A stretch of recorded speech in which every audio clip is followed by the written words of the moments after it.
Bonjour à tous, bonjour messieurs. Donc aujourd'hui, Bonjour. nous sommes quatre et nous poursuivons je dirais la synthèse, moi j'appelle ça comme ça, peut-être d'autres l'appelleront ça autrement, de l'analyse de l'existant des différentes spiritualités et religions que nous avons étudiées, passées en revue au cours, je dirais, des derniers mois, depuis le début de l'existence du CDRS. Et donc chacun nous livre sa synthèse, sa vue sur cette, euh, sur cette présentation des différentes spiritualités que nous avons étudiées. Et donc aujourd'hui, c'est Claude qui va nous faire part de sa synthèse, puisque les trois autres ici présents ont déjà fait cet exercice. Je te cède la parole, Claude. Merci Luc. Bonjour à vous, hein. Alors oui, nous sommes le 22 mars. Pour moi, c'est une date qui est assez intéressante, non pas à cause d'ailleurs du fameux mouvement de 68, mais, euh, mais qui pour moi représente beaucoup plus parce que c'est la première fois que je suis allé à Arès sur la base de la découverte de la révélation d'Arès à la FNAC des Halles, un livre qui se trouvait un peu par hasard là, en 87, 1987, c'est pas nouveau. Bon, et un an plus tard, j'organisais d'ailleurs une manifestation qui s'appelait L'œil s'ouvre à Paris au Cirque d'hiver où le frère Michel a pu témoigner publiquement. On a fait ça 3 ans de suite. Bon, voilà, donc c'est une date assez chargée. Puis c'est le printemps. Alors historiquement, dans mon rapport avec le CDRS, ça s'est fait suite à un contact que j'ai eu avec Luc sur son site sur la Constitution, la sixième Constitution. Sur Et j'ai Facebook. fait, pardon? Sur Facebook. Oui, sur Facebook, Sur oui. le Facebook de Oui, Raphaël il faut le Fischer. préciser, oui. Et j'ai fait donc trois séances de présentation de la révélation d'Arès, le 28 juillet, le 4 août et le 11 août 2023, si je ne me trompe pas. Alors, c'était plus que prévu, puisqu'au début, on prévoyait qu'une séance de présentation. Et je me suis dit, tiens, pour vous, ça présentait tout de même un intérêt. Il y avait même comme une sorte de révélation, si je puis dire. Tant, finalement, cet événement surnaturel d'Arès et la parole, surtout, qui lui est donnée, qui est donnée là, sont encore assez peu connus 50 ans après, hein. Parce qu'aujourd'hui, on est en 2024, les apparitions de Jésus, les visites de Jésus ont lieu en 1974. Bon, mais qu'est-ce que 50 ans dans cet ordre de choses? Et alors, à la suite de ces trois séances, j'ai été en fait considéré implicitement comme participant du CDRS sans qu'on l'ait explicité précisément entre nous. Et j'ai pas cherché, moi, à démêler un peu plus clairement les choses. En fait, j'étais invité de fait, et puis je me sentais en bonne compagnie. Je ne veux pas vous flatter, mais c'est vrai. Et je me suis dit, pourquoi pas? Parce que soit je refuse, parce que l'objet du CDRS ne me concerne pas vraiment, dans la mesure où j'ai déjà trouvé ma spiritualité pour aujourd'hui, qui n'est d'ailleurs pas une spiritualité seulement d'aujourd'hui, qui est celle d'hier, qui est celle de demain, enfin qui, à mon avis, est la spiritualité éternelle en réalité, avec la révélation d'Arès. Donc je dis non, soit j'y participe, en apprenant d'abord de ce que je vais, des thèmes que je vais avoir, parce qu'il y a toujours à apprendre, et aussi en apportant petit à petit ma vision spirituelle, en la confrontant à vos façons de voir, de penser. J'ai dit ça pourrait vraiment alimenter ma réflexion et puis ma connaissance de l'humain. Alors, je vais faire mon état des lieux, ma synthèse, entre guillemets synthèse, parce que je suis loin, moi, d'avoir vu tout ce qui a pu se produire par le CDRS, mais je vais le faire à travers ce que j'ai suivi. J'ai suivi, alors je vais le dire en vrac, hein, sans chronologie, j'ai suivi le bien, qu'est-ce qu'une secte, le transhumanisme, le New Age, l'extractivisme, définition de la spiritualité, plusieurs états des lieux, et aussi la négantropie sur un autre canal de Luc. J'ai regardé le taoïsme, l'entropie aussi, René Girard 1, et définition de la spiritualité 2, la dernière aussi où je n'étais pas. Peut-être que j'en oublie aussi un petit peu, mais voilà ce qui m'a marqué. Alors, je vais vous relater un petit peu les réflexions qui me sont venues à travers ce parcours. Bon, j'ai zappé Girard. Je fais pourquoi? Parce que en fait, je connais mal cet auteur, hein. Je passe peut-être, et même sûrement, à côté d'une pensée importante. Je me suis dit, il aurait fallu quand même que je me mette à lire vraiment quelques œuvres, parce que je ne l'avais jamais lu. J'avais quelques bouquins ici chez moi de lui, mais que j'avais plus ou moins ouvert, mais assez peu. Et alors, je me suis mis d'ailleurs à commencer à relire des choses cachées depuis la fondation du monde. Et puis, ça m'a un petit peu lassé assez vite. J'ai compris quand même que c'était un homme qui avait ouvert dans le champ anthropologique une approche spirituelle à une époque où, en fait, le structuralisme était roi, hein, surtout par Lévi-Strauss essentiellement. Et cette porte spirituelle, personne ne voulait en entendre parler dans le matérialisme ambiant dans lequel nous étions, quoi. Mais au-delà de ça, j'ai compris, peut-être hâtivement, peut-être que j'ai mal compris, que sa théorie de l'hominisation résidait dans le fait que le sacré serait en quelque sorte ce qui permet à l'homme de transcender, disons, sa violence, hein, à travers le bouc émissaire. Et cette explication ne me convainc pas, parce qu'elle fait peu de cas finalement d'un stade spirituel qui est déjà dans l'humain. Oui, je me suis demandé, je me dis, mais comment l'homme animal, en fait, parce qu'il parle d'un homme animal, livré à la violence, aurait-il pu avoir l'intuition du sacré ou du spirituel pour y faire appel s'il ne l'avait pas déjà eu en lui, en réalité? Donc, Girard m'est apparu quand même, m'apparaît aujourd'hui toujours un peu sous le coup du préjugé classique de l'évolution graduelle de l'humain depuis un stade, disons, très sauvage, du néolithique jusqu'au stade soi-disant civilisé dans lequel nous sommes. Mais je dis soi-disant civilisé parce que la violence, entre mots soit dit, elle est toujours là, hein, et elle est même bien là. Mais donc, Girard passe à côté du stade Adam, qui pour moi est un stade fondamental, où là, se produit la véritable hominisation de l'homme. Et ce n'est pas le fait de l'homme par l'homme, c'est le fait de la vie qui insuffle quelque chose dans l'humain, dans un animal pensant qui a évolué pendant quelques millions d'années, comme on le sait, mais qui à un moment donné, alors je ne saurais pas fixer une date précise, mais ce n'est pas si lointain dans notre histoire. Et c'est en fait le choix d'Adam de s'inféoder à la matière, d'avoir un désir de devenir Dieu à la place de Dieu, si je puis dire, qui le fait rechuter dans l'animalité.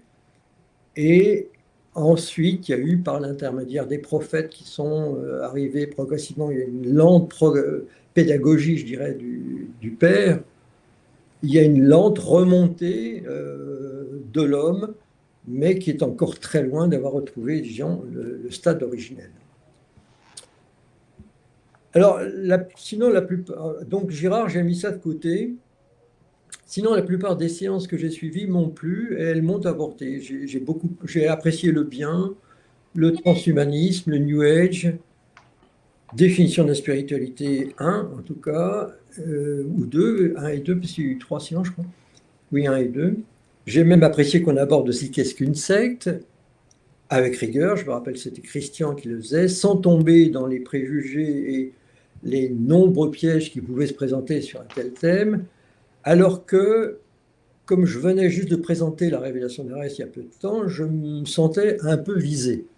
C'était peut-être pas le cas, hein, mais vous l'avez sans doute compris, enfin je l'espère, être pèlerin d'Arès, c'est à l'opposé de la secte. C'est pas appartenir d'ailleurs à une communauté bien définie, ça ne se définit pas par une appartenance, c'est vraiment un état de conscience qui réfère à la révélation d'Arès, bien sûr, mais qui produit une action permanente sur soi, la pénitence, l'effort de se refaire, de se recréer, et l'action concomitante sur le monde qui est la moisson des pénitents, c'est-à-dire la réunion dans des assemblées libres, souveraines d'elles-mêmes, qui commencent, sont le creuset d'un autre monde, d'un nouveau monde. Donc il y a la dimension individuelle, nécessaire, ça c'est soi-même, on est le recréateur de soi-même, et la dimension collective aussi, avec ce regroupement des âmes, si je puis dire.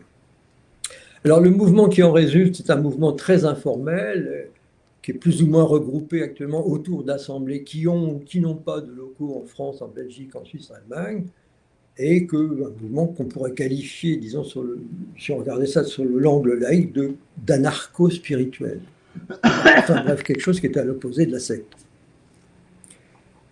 J'ai pas tellement apprécié l'extractivisme que je n'ai pas vu comme un thème spirituel. Et je pense que j'étais pas le seul, d'ailleurs, tout à fait. Et ensuite, d'ailleurs, du coup, nous sommes revenus au mot spiritualité. Qu'est-ce que c'est que la spiritualité? Dans la perspective des prochains thèmes à traiter, en se demandant, bon, ben, qu'est-ce qui pourrait être spirituel, qu'est-ce qui ne le serait pas? Alors, la définition la recherche d'une définition de la spiritualité m'a paru un petit peu candide, entre guillemets, mais elle a fait apparaître des choses quand même très, très intéressantes. Et puis, il faut quand même noter aussi que, bon, parfois, Luc emploie l'expression on a traité tel ou tel sujet, ça, on l'a traité comme si ça y est, c'était réglé, un peu comme ça. Et moi, ça me paraît toujours un petit peu abusif, parce que, disons qu'on a abordé telle chose, parce que on n'en a finalement souvent qu'une connaissance livresque par des textes, et évidemment, on n'en a pas l'expérience vécue ou l'expérience ou l'intuition à laquelle on peut accéder par la vie intérieure, qui pour moi reste cruciale. Alors, je vais me permettre quand même de faire un petit développement sur la spiritualité, un développement un peu plus conséquent, parce que, bon, moi j'ai zappé la définition du mot spiritualité pour le préférer vie spirituelle. Ça, c'est afin de bien faire entendre qu'il ne s'agit pas en premier lieu, de mon point de vue, d'une activité de l'esprit qui, parce qu'en ce monde, l'activité de l'esprit, ça se confond avec l'activité intellectuelle, mais d'une activité de l'âme. Autrement dit, d'une activité de l'esprit, certes, mais essentiellement préoccupée de savoir comment agir selon le bien universel en ce monde. C'est vraiment orienté vers l'action. Qu'est-ce que je fais? Et derrière le qu'est-ce que je fais, c'est qu'est-ce que je suis. Alors l'âme dans la révélation d'Arès, je vous le rappelle, c'est l'image et ressemblance de Dieu qui est latente dans tout humain, mais qui ne prend corps, qui ne se solidifie. Enfin, le livre, dans la révélation d'Arès, elle dit que la caille, là, il l'appelle l'âme là, caille, elle caille, comme le lait caille. Et il ne caille que du bien que l'homme produit en conscience ou pas forcément conscient de le faire, certains l'ont comme ça, comme instinctivement, et quelle que soit sa croyance ou sa non-croyance. Ce n'est pas une question de croyance. Donc un athée peut parfaitement être dans une direction spirituelle, bien entendu. Là, ça rebondit sur le côté avec ou sans Dieu que Christian pointait la dernière fois. L'âme n'est pas présente chez l'enfant qui naît en tant qu'animal pensant, mais qui reste protégé par son innocence, son peu de conscience et donc son peu de responsabilité, évidemment. Comme le dit la révélation d'Arès, elle ne naît pas du ventre de la mère, mais de la vie de l'homme déjà né qui s'engendre dans une vie infinie. Alors la question centrale de la spiritualité, pour moi, c'est la question de l'âme. Mais du fait du matérialisme omniprésent, je dirais quasi religieux dans lequel nous sommes, eh bien, on est arrivé à un désert d'âme, un véritable cimetière spirituel, d'où les perturbations, les souffrances, les perspectives mortifères dont il est en permanence l'objet, le chaos carrément qui commence à bouillonner sérieusement. Et à cela, moi je dis, il n'y a pas de réponse structurelle ou politique, il n'y a qu'une réponse existentielle qui participe de la re-spiritualisation du plus grand nombre et qui elle-même sera le fruit d'un petit reste décidé. Alors, re-spiritualisation, donc j'en reviens avec ou sans Dieu, pour reprendre l'alternative de Christian dans le dernier débat. Mais il faudrait préciser avec Dieu ou sans Dieu, Dieu comme référence explicite, intellectuellement explicite. Parce que Dieu, qu'est-ce que c'est? Qui sait? On ne sait pas véritablement. Enfin, moi en tout cas, je ne sais pas. Mais je sais que la nature de Dieu, une nature que je pressens, est immanente à tout humain, qu'il en soit conscient ou pas. Et c'est cette nature de Dieu dans l'homme qui est le bien par excellence, ou la vertu, ou la perfection dans l'homme, et c'est, de mon point de vue, ce que stimule toute spiritualité. Alors que cette recherche résulte plus ou moins consciemment d'une nostalgie d'Éden, d'une insatisfaction chronique, du malaise dans la société, d'une angoisse existentielle ou du côté positif d'un appel par la beauté des choses ou d'un hymne à la vie, que sais-je. Il y a plein de façons d'être appelé par cela, mais au fond, elles convergent toutes vers une seule et même unité qui est à l'intérieur de l'homme. Sois un dans toi, nous dit la révélation d'Arès. La vie de l'homme, on le sait, elle est répétitive. Hein. C'est Sisyphe qui monte sans fin sa pierre et qui recommence. C'est ce qu'a bien perçu Camus. Et sans cette autre nature en lui, en fait, elle n'a pas de sens, même s'il se révolte contre cette absurdité du monde. En cela, pour moi, il n'y a qu'une seule spiritualité, celle qui active, consciemment ou non, cette nature divine dans l'homme, mais il y a d'innombrables chemins pour y parvenir. La révélation d'Arès parle de sentiers vers les hauteurs. En fait, il y a autant de chemins qu'il y a d'humains, puisque chacun dans cet esprit est au final son propre maître et son propre disciple simultanément. Donc il n'y a qu'une seule spiritualité, mais il y a des quantités extrêmes de spiritualité et qui peuvent ne pas faire référence à Dieu. Tout à fait.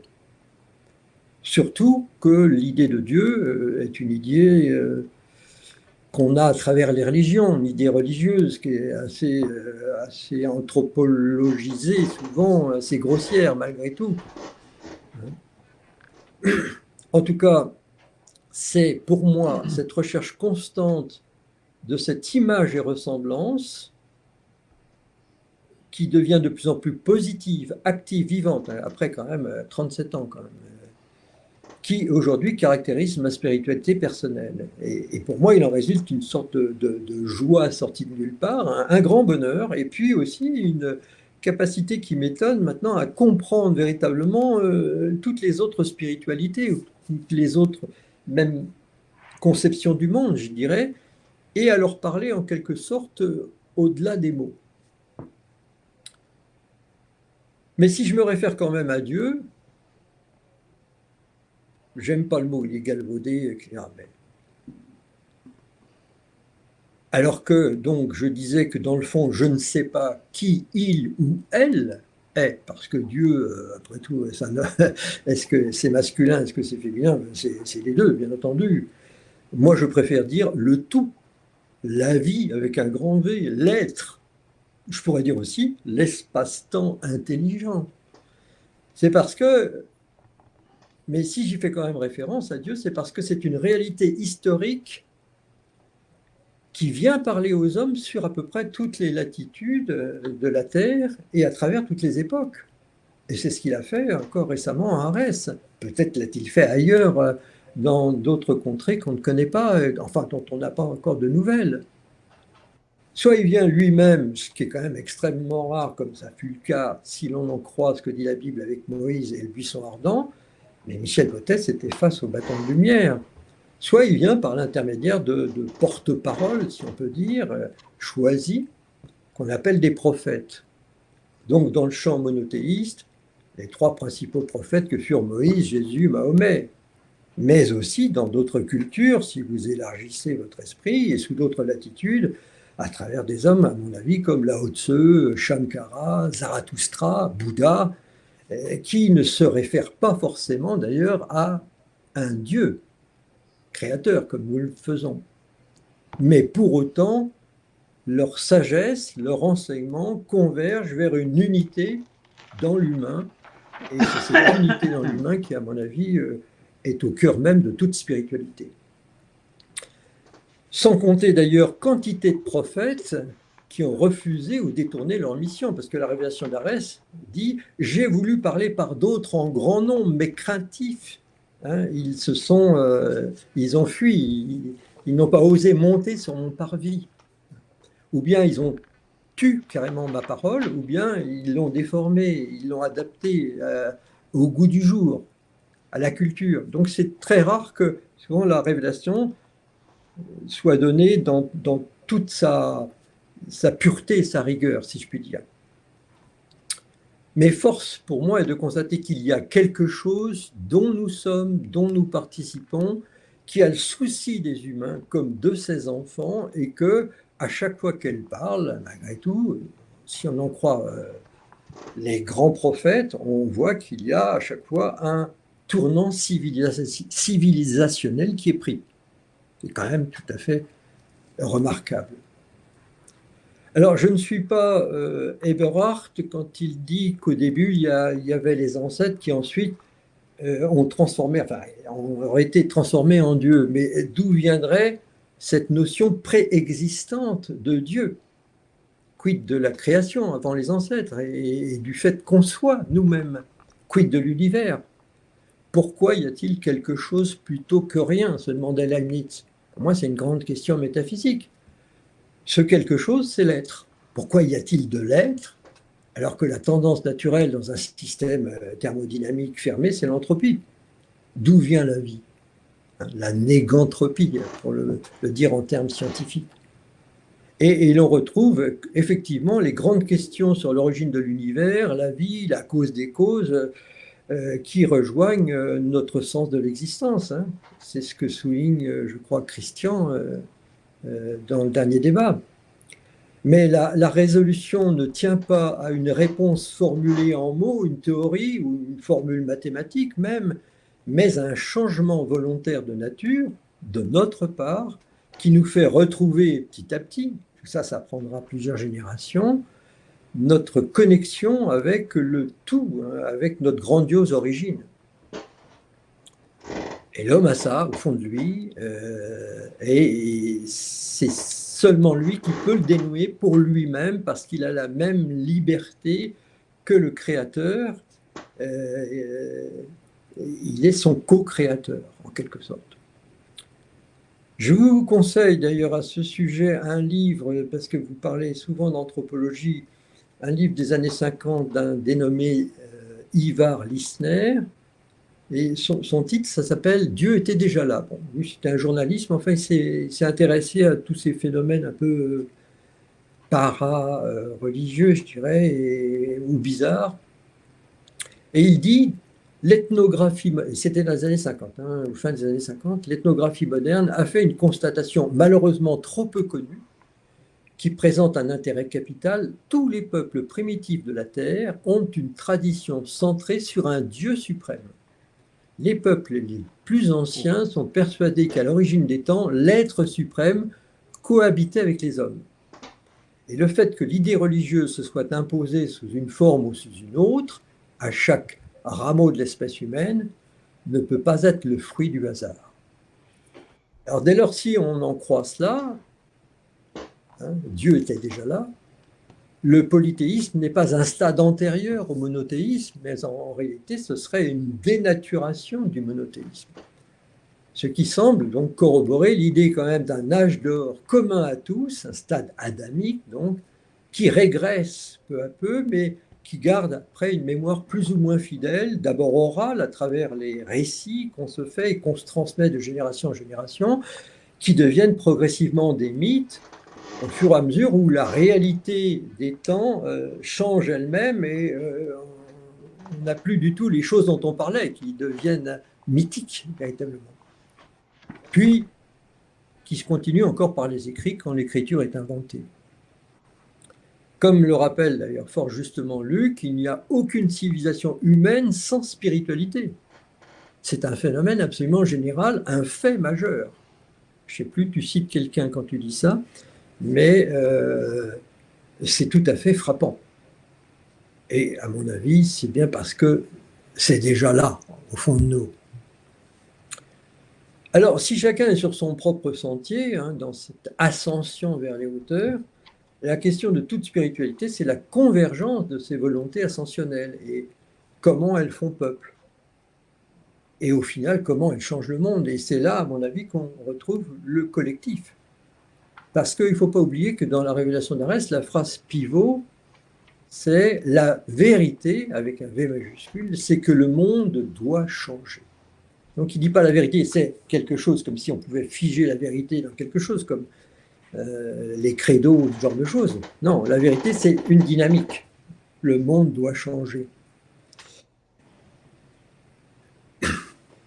Et la spiritualité, elle progresse bien entendu par l'individu qui choisit librement de se changer, mais qui ne s'en tient pas à un quelconque individualisme qui va en faire, parce qu'il a besoin des autres, il a besoin de recréer l'ensemble de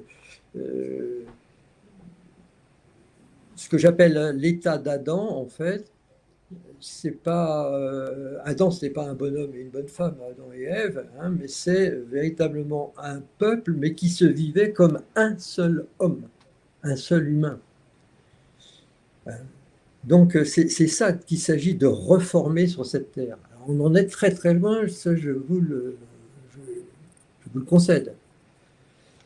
Mais du coup, se refaire soi-même, ça ne peut pas être séparé du fait que l'autre aussi doit se refaire. Donc je dois l'y inciter, parce que mon unité, finalement, en construction moi-même, elle dépend aussi de la sienne. On est tous interdépendants les uns des autres. Mais je suis persuadé qu'on peut retrouver une conscience collective à un point qu'on n'imagine pas, inouï.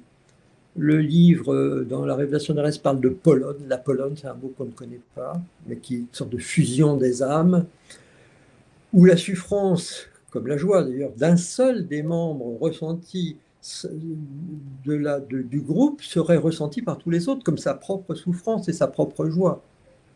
Tu aimeras ton prochain comme toi-même, comme il faut aimer à travers ton prochain toi-même. Évidemment, à travers cette phrase-là, c'est cet être-là unique qui reste, qui est sous-jacent. Et il y a eu, à mon avis, donc un tel stade sur la Terre, à un moment donné, donc le Jardin d'Éden, auquel la plupart des récits, y compris la Bible, les récits mythiques même, réfèrent plus ou moins clairement. Alors, l'homme moderne ne voit plus ces choses transcendantes parce qu'il a perdu les organes de la perception pour le faire. Il y a des organes spirituels qui prolongent nos organes sensoriels. Il est aveuglé de lui-même et il se prend pour le sommet de l'évolution, mais il en est très très loin. Et il est d'autant plus aveugle qu'il se croit supérieur par sa science, ses progrès technologiques, qui sont considérables, certes, mais et en plus, il dénie souvent l'inévitable anthropomorphisme qui en résulterait. Mais il ne s'agit pas d'un anthropomorphisme, je dirais, vaniteux, imbu de lui-même, et qui voudrait tout régenter comme la religion l'a souvent mis en avant, hélas, parce que cet anthropomorphisme est arbitraire, mais d'un anthropomorphisme, je dirais, modeste, lucide, humble, conscient à la fois de son immense faiblesse possible, comme de ses prodigieuses capacités. En fait, en oubliant combien il est devenu faible spirituellement, qu'il lui manque l'essentiel, en réalité, en étant frappé d'une faiblesse ontologique chronique, l'homme s'expose au pire danger. Et est-ce qu'on ne le sent pas un petit peu venir de plus en plus de nos jours? Comme le dit la parole dans le livre, il dit « Il pleut des périls quand le vent avec un V, la parole de Dieu, le vent, on le couche. » Alors la spiritualité, pour moi, n'apporte pas seulement un confort pour l'esprit ou une consolation, mais elle ouvre au-delà de nous-mêmes quand elle prend une extension collective bien comprise, sur un monde nouveau, une véritable civilisation. La venue d'un prophète, en général, ne devrait pas apporter une religion nouvelle, contrairement à ce qu'on croit.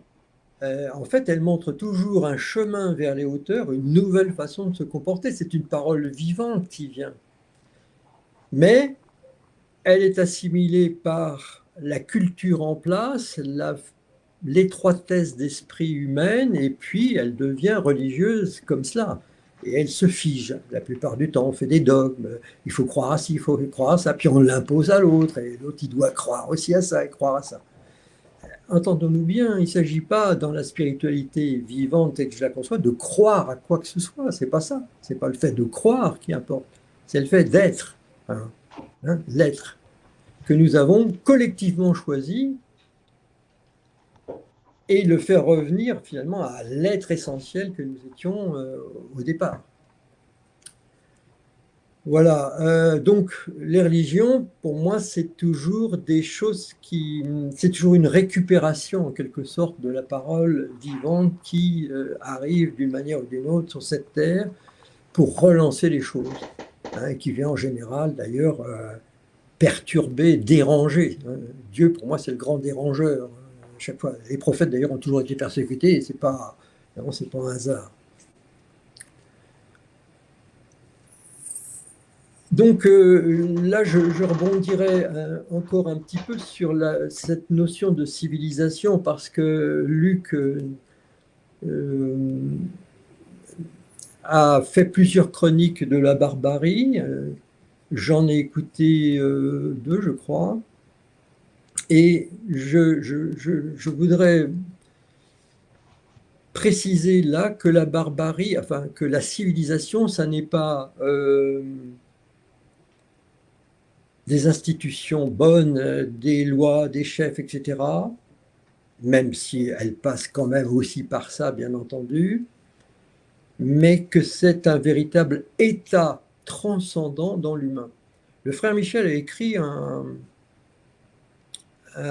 article, il a des gros livres d'enseignement qui sont vraiment intéressants, qui s'appelle Barbarie. Et il dit, en fait, j'ai jamais rencontré de non-barbares dans ce monde. On est tous des barbares. Tous des barbares. Il citait à l'époque, c'était à l'époque des Tutsis et des Hutus. Et il racontait comment ça se passait. Enfin bon, mais il disait, mais ça a toujours été comme ça. En réalité, ce n'est qu'un épiphénomène. Et on regarde aujourd'hui, quand on regarde du côté de Gaza, etc., on voit que la barbarie, ou du côté de l'Ukraine, ou des côtés des propos de notre président, ou que sais-je, bref, la barbarie est quand même toujours là, quoi. On est toujours des barbares. Donc en fait, on n'est pas sorti de la barbarie. Ce qu'on a appelé civilisation, c'est une sorte de domestication plus ou moins bonne de notre violence inhérente, de notre convoitise, de notre envie de nous faire valoir, de notre envie de domination.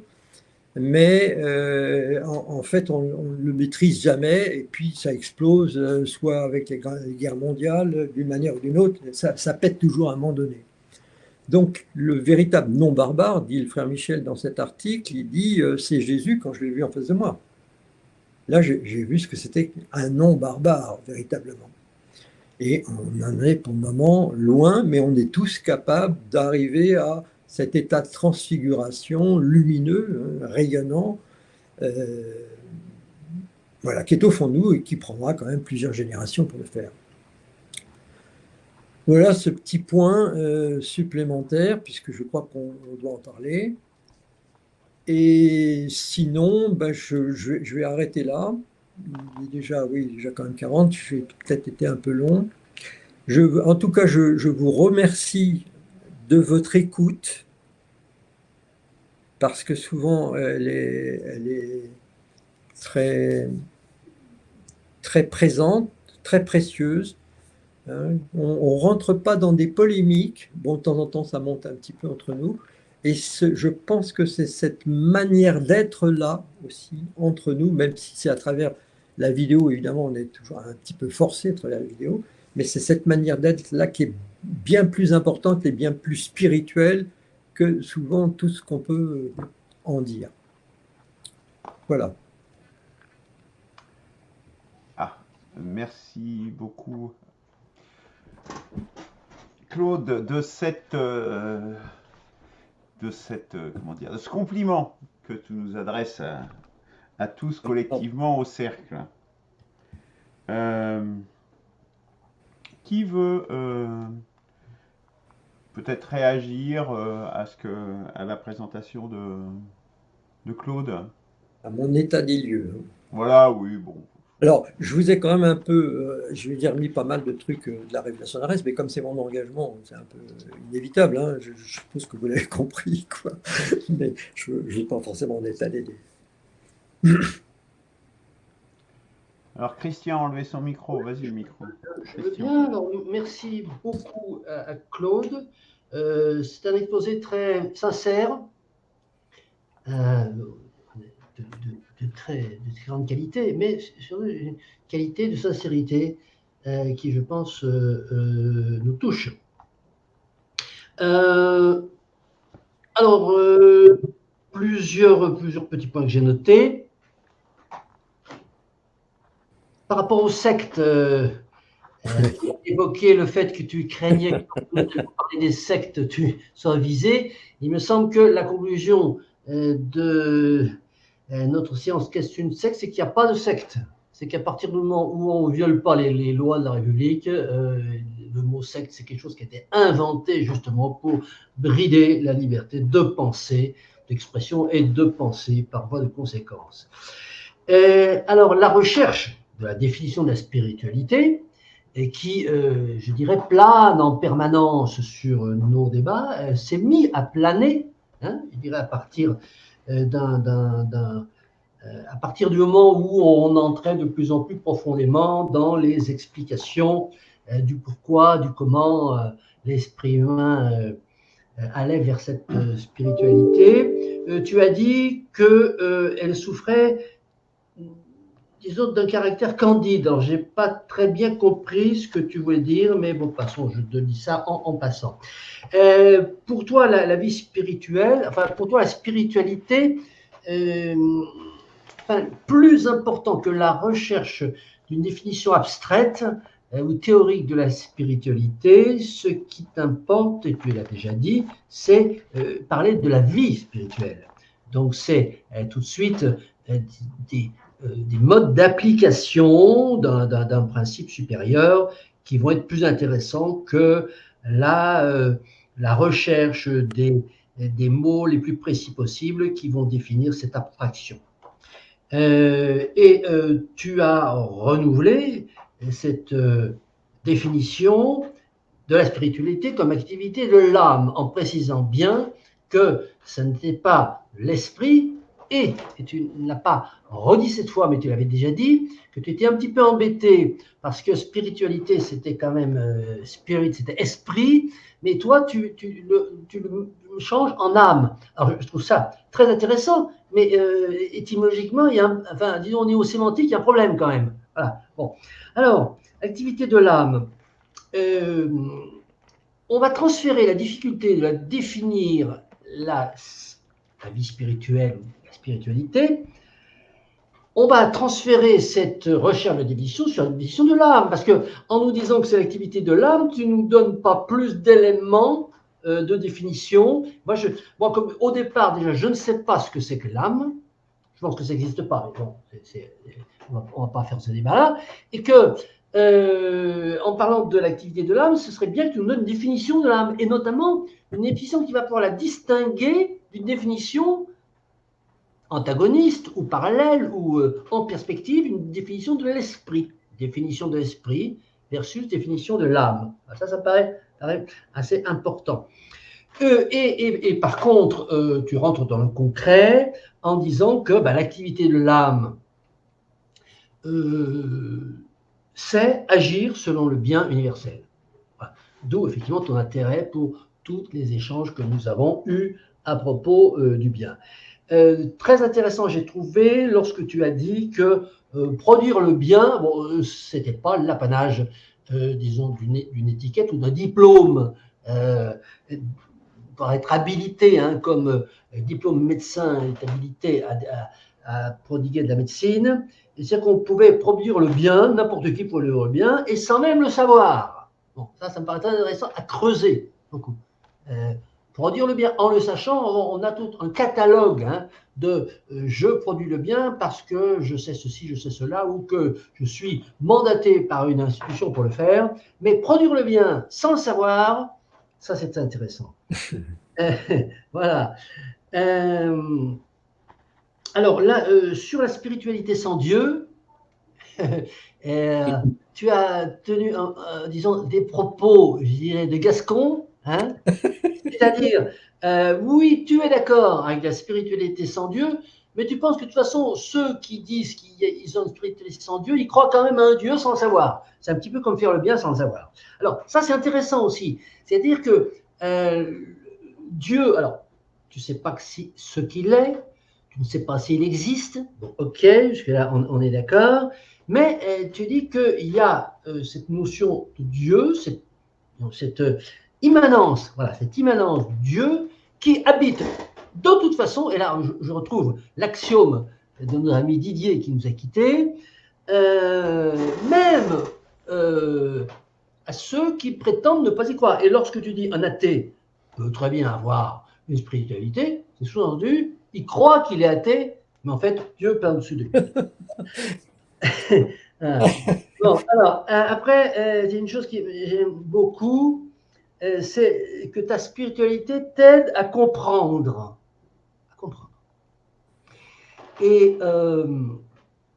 Et là, ça rejoint une réflexion que j'ai commencé à développer depuis quelques semaines. C'est finalement la relation, la différence, qu'est-ce qu'il y a une différence entre la spiritualité et la philosophie. Et alors, je pense que la spiritualité est aussi difficile à définir. Je veux dire, peut donner lieu à un éventail de définitions aussi large que la définition de la philosophie. Et d'ailleurs, je m'amuse depuis quelques semaines à poser la question à des gens que je rencontre, que je connais bien, pas bien, comment tu définirais la spiritualité? Et puis un petit peu après, ou à un autre, je demande comment tu définirais la philosophie. Et on va dire 99% des gens sont totalement secs, ne savent pas définir la spiritualité, et ne savent pas définir la philosophie, des mots qu'ils connaissent parfaitement, qui sont employés, qui font partie quasiment du langage courant, eh bien on ne sait pas les définir. Voilà. Et donc, alors moi, ma définition de la philosophie, bon, c'est une définition un peu scientifique, hein, c'est celle de Hobbes, bon, je ne vais pas le refaire, et ça permet de comprendre. De ce fait, la philosophie est scientifique. Ça permet de comprendre. Et tu viens de dire la spiritualité, ça m'aide à comprendre. Ça reboucle sur la spiritualité finalement très, très voisine de la philosophie. Et n'oublions pas que beaucoup de spiritualités, alors religion par religion, le bouddhisme, le shintoïsme, tout ça, ça aide à comprendre. Et ce sont des spiritualités et il n'y a pas de Dieu. Voilà. Bon, ce sont des philosophies. Bref, il y a voilà, des porosités, je dirais, entre ces concepts. Ensuite, quelque chose de très intéressant, c'est toujours cette définition de Dieu existe, mais il n'existe pas, mais bon, peu importe qu'il n'existe pas, mais s'il n'existe pas, c'est Dieu, c'est le tout. Oui, à ce moment-là, non, d'accord. Dieu, c'est le tout. C'est le tout. Et c'est l'espace-temps intelligent. Ben, voilà. On est en pleine définition scientifique de Dieu. Ça, c'est intéressant. Voilà. Alors, religion, c'est une récupération. Là, on est d'accord. Hein, on va pouvoir faire un club tous les deux là-dessus. Il n'y a pas de problème. Et puis, alors, dernière note sur le mot civilisation. Qu'est-ce que c'est que civilisation? Alors, bon, on va un peu chahuter avec notre ami Luc, avec ses barbaries. Barbarie, antinomie, antonyme de civilisation. La civilisation est un état transcendant de l'humain. Oui. Ça veut dire qu'on n'y arrive jamais. Hein. Voilà. Par opposition à notre civilisation actuelle, qu'on appelle civilisation, qui est une domestication soi-disant plus ou moins bonne, comme tu dis, de la violence, mais de toute façon, ça pète. Donc, ce n'est pas domestiqué du tout. Donc, c'est la civilisation, on n'y arrive pas. on n'arrive pas à être civilisé. Et donc, du coup, est-ce que, effectivement, l'activité de l'âme qui nous fait agir sur le bien universel nous amène vers la civilisation transcendantale? Voilà. Merci, Christian. Eberhard, as-tu des choses à nous révéler? Que dire? Oui, ben, alors donc oui, effectivement, le mot était joli, hein, activité de l'âme qui veut faire le bien universel. Euh, donc ça c'est très bien. Ça m'embête aussi un petit peu. L'âme, je le vois, enfin, parce que l'âme c'est un concept aussi hindou, hein, et l'âme est quelque chose plutôt de statique, donc c'est plutôt immanent. Tandis que l'esprit, il est plus transcendant. C'est comme ça que je le définirais moi-même, hein. Donc c'est juste, bon, bah, c'est des éléments que je verrais plutôt dans allez, bah, si vous vous rappelez de mon intervention sur l'hindouisme, le Brahma plutôt, excuse-moi, le Brahma, c'est l'âme universelle. Donc il y a des choses qui, d'ailleurs, c'est marrant, hein, parce que ça aussi, on le retrouve donc entre autres chez Simone Veil et tout, et donc on trouve ça donc chez Michel Potet, pourquoi pas, hein, c'est tout à fait logique, hein, puisque tout se retrouve. Ensuite, je vais juste redonner un petit point. C'est peut-être que Claude m'a pas très bien compris, ou alors on restera quand même sur un différent, hein, ça c'est possible. Dans la perception de l'homme, parce que moi effectivement je le vois très histoire de l'anthropologie, donc l'homme, le singe devenant hominidé, l'hominidé devenant homme, et ça par des touches successives sur des millions d'années. C'est la perception de la religion par l'homme. À côté de cela, je vois aussi un Dieu, hein, un Dieu universel existant en dehors de ça. Mais l'homme, en se constituant homme, va d'abord donner un terme à un phénomène naturel ou un être naturel, ça peut être un arbre ou un animal, il va lui trouver des ressemblances avec son ancêtre. Et il va le diviniser, même s'il ne lui donne pas le terme Dieu. Voilà, donc moi je vois ça plutôt comme un processus. Je crois comprendre que toi tu le vois pas comme ça, mais bon voilà, c'est comme ça. Évidemment, je comprends bien aussi parce que René Girard te parle pas trop parce que c'est cette relation, disons, très scientifico-scientifique appliquée à la religion en quelque sorte, alors que je ne crois pas que même René Girard fasse exclut complètement les deux niveaux. Mais il ne parle qu'effectivement de le niveau essentiellement anthropologique. Voilà, c'est tout. Voilà mes petits commentaires. Sinon, il y avait aussi quelques réflexions très intéressantes, mais je ne vais pas les redire parce que Christian les a déjà dites. Merci beaucoup, Eberhard, de ta brièveté, qui est, à mon sens, une qualité que cultivait le général de Gaulle. Oh, vous coupez ça, hein? Ah non, je comprends pas. Alors, moi j'ai aussi pas mal de choses à dire. Merci, effectivement, je reviens sur ce qu'a dit Christian. Exposé sincère, donc effectivement, on comprend bien un peu, on va dire, un décalage entre la façon dont on travaille et tout ça, et la façon dont toi tu vois les choses. Mais voilà, c'est sincère, et effectivement, ton exposé nous touche de ce point de vue-là, puisque il n'y a pas de faux semblants, il n'y a pas de...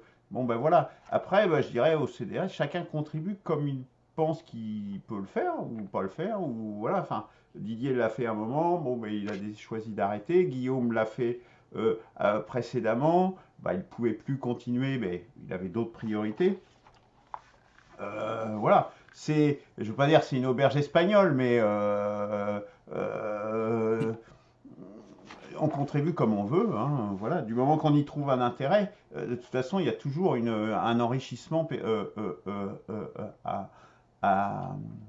ça oblige tout le monde à se confronter à d'autres choses qui, sinon, ils ne se confronteraient pas. Et donc ça, je pense que justement, de confrontation à l'altérité te fait voir forcément les choses d'une autre façon et ça nous nourrit fatalement. Moi, je dis toujours quelque chose, n'importe qui, de toute façon, dans tous les domaines, détient une part de la réalité, dit du réel. Que ça soit Arlette Laguillet ou Éric Zemmour, tous les deux disent une part du réel, de la réalité. Donc voilà, pour prendre dans un domaine réellement complètement différent. C'est d'ailleurs pour ça que c'est complètement débile de ne pas discuter avec des gens. Ça n'a aucun sens. Bon, bref, c'était une parenthèse. Alors, moi, ce que je vais retenir, je reprends mes notes au fur et à mesure, sur la question de l'intuition du sacré, etc., qu'on passe à côté du côté Adam. Et moi j'essaye toujours aussi de capitaliser pour nos travaux, si tu veux, hein, de synthétiser, de dire, voilà, qu'est-ce qui est important. Et je pense que quand tu as dit ça, le côté du stade Adam, moi je le traduis en sens d'une époque de paradis originel. Hein. C'est ça, l'époque d'Adam, du paradis originel. Et que l'on retrouve, j'en ai parlé dans ma dernière, dans un mercredi de l'espoir récent, qu'on retrouve dans le marxisme au travers du communisme primitif, qui est aussi à sa façon un genre de paradis originel. Et je pense qu'effectivement, et c'est une des choses qui font qu'il y a, dans le marxisme, il y a une spiritualité aussi. Et je crois que ça, c'est très important et que c'est quelque chose qu'il faut que l'on prenne en compte. Hein, moi, je m'excuse, hein, je suis ingénieur architecte, donc moi, je raisonne comme ça, qu'il faut absolument prendre en compte dans le renouvellement spirituel. Ça me semble important à intégrer. Oui, sur les sectes, en fait, non, c'était pas du tout par rapport à Arès, mais à l'époque, quand on a étudié les sectes, on a étudié les Mormons, on a étudié la Scientologie, on a étudié à la même époque les témoins de Jéhovah, et on s'est dit à un moment donné, ouais, d'accord, on parle de ces gens-là, on les qualifie de sectes, etc. Qu'est-ce que c'est qu'une secte? En fait, c'était ça. Puis là, t'es arrivé à ce moment-là, mais c'était. Oui, d'accord. C'était complètement fortuit. Alors après, qu'est-ce que j'ai noté? Ah oui, parfois tu dis, moi je dis, cela on l'a traité, etc. Oui, ça c'est dans nos réunions internes. Oui. Ouais, j'aime bien avancer. Hein. Moi je suis, enfin voilà. Et oui, non, mais je sens que t'es. J'aime bien Il avancer. y a un programme, il faut s'y tenir, mais c'est bien aussi. Ah bah, C'est faut bien s'y tenir, on peut l'enrichir, hein, c'est pas la question. Mais bon, refaire sans arrêt la même émission, c'est. Oui, bien sûr. Alors, là, je vais être un peu plus polémique. C'est un petit peu la critique, enfin, le sentiment, plus qu'une critique, c'est un sentiment que j'ai, si tu veux, mais tu l'as exprimé sous la forme d'anarcho-spirituel, la question de la révélation d'Arès. Et on le retrouve, donc, il n'y a pas de réponse politique, tu dis ça un peu plus tard.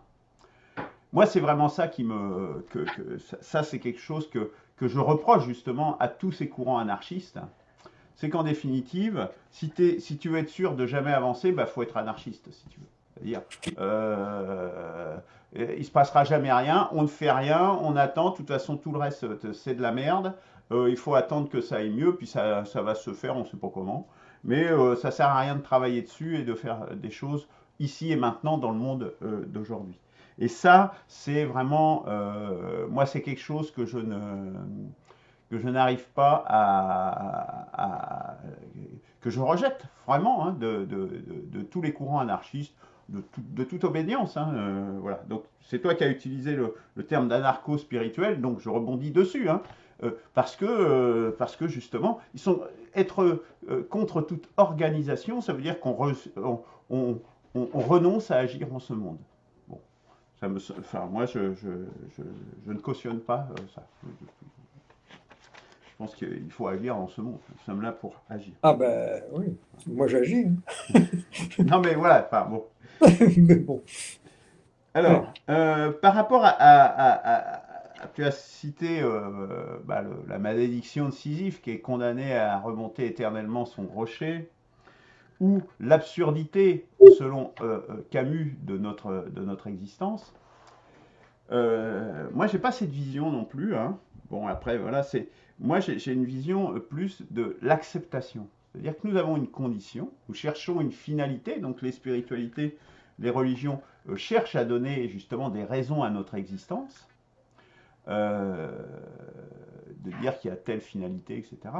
Euh, donc il y en a qui disent c'est absurde, c'est un truc qu'il faut remonter, etc. Oui, peut-être, mais moi pour moi la question ne se pose pas dans ces termes, c'est-à-dire c'est pas il n'y a pas de finalité. Nous avons une condition, il faut accepter notre condition et nous y conformer tout simplement, sans chercher la finalité qui de toute façon, s'il y en avait une, nous échappe. Donc pour moi c'est un côté vain et dire c'est absurde ou comme Schopenhauer va dire bah voilà c'est un pessimisme absolu, etc. Du coup on se retrouve c'est une démarche, je crois, qui conduit au nihilisme, parce que le à quoi bon il est pas loin derrière. Alors autre chose importante, hein, après cette histoire de paradis originel, c'est la question de Dieu, hein, on y revient, parce que tu dis, bah, je ne sais pas ce que c'est, hein, mais historiquement c'est important, ça a joué un rôle important, donc les hommes y font référence historiquement, donc c'est un fait. Et donc voilà, c'est de toute façon dans notre travail de renouvellement spirituel, c'est forcément quelque chose qu'il faut que nous prenions en compte, hein. On ne peut pas passer à côté de ça. Ça ne veut pas dire qu'il faut s'y conformer, mais ça veut dire qu'il ne faut pas passer à côté. Bon, je ne sais pas comment, mais voilà,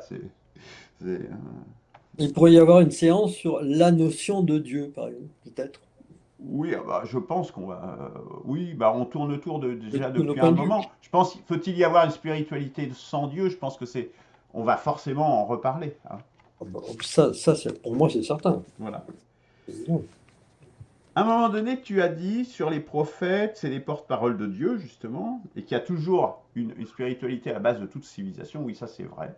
C'est prouvé scientifiquement, hein. Moi, j'ai de nombreux documents qui en attestent, hein. Par contre, sur les prophètes, il y en a une infinie minorité, une extrême minorité qui réussissent, hein. Tout à fait. Il y en a, au moment où Zoroastre prêchait en Perse, je ne sais plus, j'ai lu ça l'autre jour, c'était des dizaines de milliers de prophètes qu'il y avait, hein. Mais il y en avait du temps de Jésus, il y en avait du temps de Jésus, hein. Mais à l'époque Et dans de toute la Bible, c'est Jésus-Christ, voilà, trouvé. Oui, je ne sais pas combien, mais là, à l'époque de Zoroastre, oui. j'ai trouvé un Bien chiffre, sûr. j'ai lu ça, je ne sais plus que dans quoi. Ah ouais, je crois que c'est dans Gibbon, sur l'histoire de la chute de l'Empire romain, le premier Ouais. tome, euh, et il cite 40 000, quelque chose comme ça, de mémoire.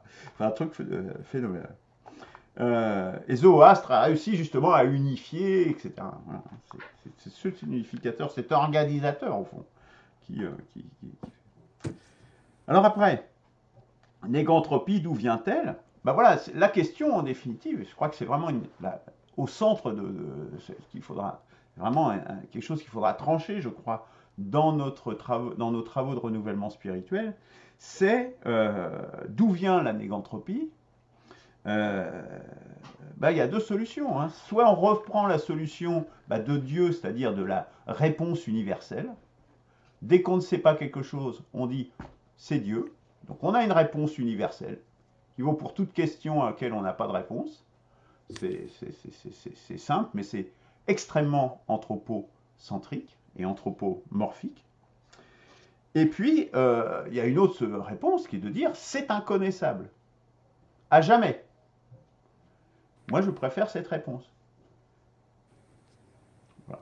Donc ça sera à centrer.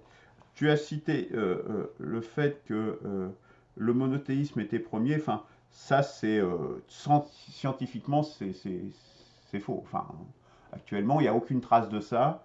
Tout le consensus scientifique va à l'opposé de ça, hein. Donc, ce que dit Ivar Lister, Lisnard. c'est, ouais, Ouais. C'est pas du tout, c'est pas l'état de nos connaissances. Bon, entrepôt, ça je vais passer. Bon, après, voilà, le but n'est pas de croire, mais d'être. Ouais. Après, voilà, peut-être aussi pour revenir là-dessus, sur le but n'est pas de croire, mais d'être. Je dis ça de façon très synthétique. Hein. Et sur l'émergence, l'enregistrement s'est arrêté, donc je vais relancer l'enregistrement de sauvegarde qui s'est Et là, arrêté. on a dépassé le temps. L'enregistrement est en cours. C'est ça, c'est parce qu'on a dépassé 1 heure certainement. Est-ce que vous voulez qu'on poursuive la prochaine fois? Oh, Moi, j'ai plus que 5 minutes, moi. ouais, bah, je te laisse conclure, moi j'ai fini. Allez, Voilà. j'ai déjà Moi, beaucoup parlé. oui, non, mais en fait, là, sur toutes les questions les points que vous avez abordés, j'aurais des réponses un petit peu développées à faire et donc ça me demanderait beaucoup de temps. D'accord. En tout cas, vous me renvoyez quelque chose. Donc tu préfères qu'on replanifie une autre séance? Pourquoi pas? Oui, Déjà, enfin, on est moi, à je 1 trouve- heure. On Ouais, peut faire non, je ça. pense que déjà on a. Si vous le souhaitez, mais ça reviendra de façon récurrente. Oui, non, parce qu'en fait, tu nous répéteras la même chose. Je pense que 1 heure, ça suffit hein, sur ce genre de choses. Oui, hein, parce que oui. sinon, voilà, c'est comme la révélation d'Arès, on devait faire 1 et on en a fait 3. Oui, Donc, oui. on pourrait toujours y revenir et revenir et revenir. Hein. De toute façon, on y Oui. reviendra de toute façon. On y reviendra de façon d'une manière ou d'une autre. D'accord. Oui. Mais bon, je retiens quand même une définition de l'âme, une définition de l'esprit, le décalage entre, oui, la notion de décalage chez toi, Luc, là aussi, entre la façon dont on fonctionne, ce que tu viens de me dire là aussi, sur anarcho-spirituel, sur le côté anarchiste, tu rebondis là-dessus, parce que je vois pas du tout les choses comme ça, hein, bien sûr. Mais ça, cette L'anthropomorphisme. question d'anarchisme, peut-être qu'il faudrait en faire une séance en tant que telle. Ça vaut peut-être Oui, le coup. peut-être, oui. Il y a une anarchia qui est active. Hein.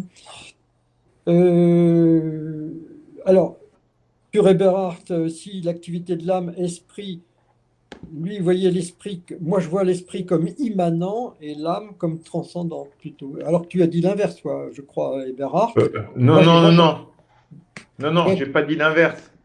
Je dis l'âme, moi je dis l'âme est immanente. Oui, moi je dis l'âme est transcendante et l'esprit est immanent. C'est l'inverse. Oui, Donc là, mais là-dessus, ouais. il faudra qu'on s'explique un petit peu, Oui. si tu veux, qu'on explicite davantage nos positions. Voilà, c'est-à-dire que l'esprit, de toute façon, on l'a tous. L'esprit est tous là. Mais l'âme, on ne l'a pas forcément parce qu'on l'a perdu et qu'il faut qu'elle renaisse. Maintenant, on n'est jamais sûr de l'avoir parce qu'on n'en a pas de sensation particulière. On ne sait pas où c'est. C'est le manteau de bonté dans lequel nous sommes, si vous voulez, quand on l'a. Mais on n'est jamais sûr de ça. Mais on est sûr que si on est en train d'essayer de faire le bien dans ce monde, l'âme est là. En fait, elle ne prendra une vie effective qu'après notre mort. Notre mort physique, j'entends. Voilà. Pour dire ça très rapidement, mais là-dessus, je pourrais peut-être développer un petit peu plus, pour autant que je puisse le faire, parce que j'en sais pas forcément beaucoup plus que vous.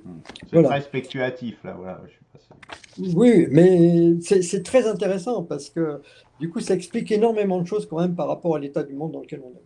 Je dois vous quitter. Ok, bah de toute façon, je propose qu'on en reste là Oui, pour aujourd'hui. restons-en là. Oui. Voilà. J'aurais aussi un truc à dire sur le monothéisme premier, entre guillemets. Enfin bon, sur chacune de vos interventions, j'aurais pu préciser 2-3 trucs, mais on verra ça au fur et à mesure. Quoi. Si vous voulez. Voilà, merci en tout cas Ok. de cette séance intéressante. Merci à tous. Merci, Au revoir, revoir. messieurs.